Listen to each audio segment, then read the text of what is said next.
नमस्कार मु दीपाली आपण मान समस्त केमिति अछंती आशा करछि समस्त भलर थिबे। आपण मानको मोर ए भिडियोटी को स्वागत। आपण देखि पारथिबे मु आज आसी बेंगलोर गवर्नमेंट हॉस्पिटल को कहीं ना मोर सेकेंड वैक्सीन नेबी। देखो वैक्सीन टा नहीं जाए आगे।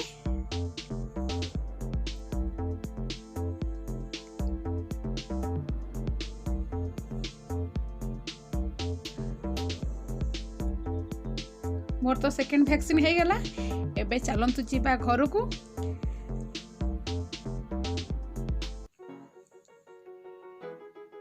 देखंतु एठी हमर लुई एबे खेलुची तो चलंतु ताको छाड़ी दबा खेलिया पई सितर खेलुथौ।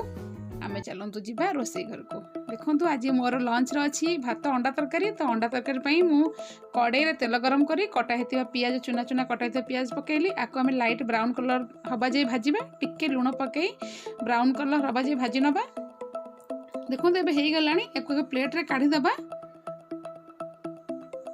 एबे सेही कड़े रे आउ अल्प किछि तेल पकाई गोटा मसला पकाई नबा। अदा रसुण बटा पकाइबा।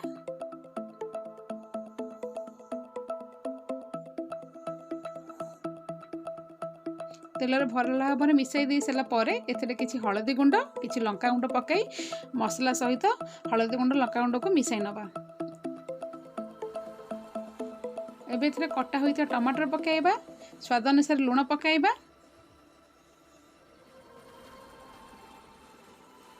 अल्प टिके पानी देई मसला को भल भाव में कषि नबा।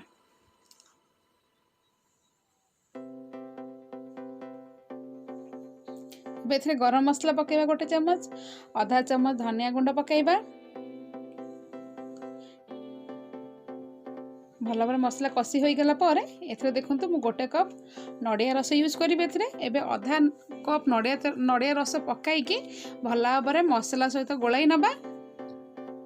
आउ अवशिष्ट नडिया रस को पकाई मसला सहित पानी को भल भाव में फुटाई ना माने ग्रेवी को भल भाव फुटिया को छाड़ी दबा। देखंतु हमर एबे ग्रेवी भल भाव फुटी आइछि। एथिरे आगुरु भजा होइथवा पियाज को पकाई फुटाई नबा। अल्प किछि कटाइते धनिया पत्र पकाइबा। भल भाव में ग्रेवी फुटी गला पर अल्प टिके पानी देबा। कहीं ना मते आउ टिके ग्रेवी दरकार तो हिसे आउ टिके पानी दे सरला पर अंडा गुडी को माने देखंतु आगुरु सिझाई की दी फाळ करी काटी की रखिथिली अंडा। देखंतु गोटी गोटी करी एही परि भाव में अंडा को ग्रेवी रे पकाइबा।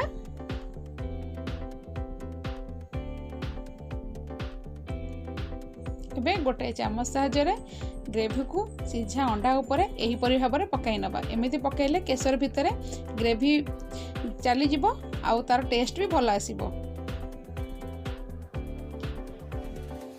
एबे देखंतु मसला हमर पूरा अंडा सहित मिसी आइछि माने ग्रेवी आ अंडा जेमिति रहिया दरकार सेही परि भाव हेई आइछि।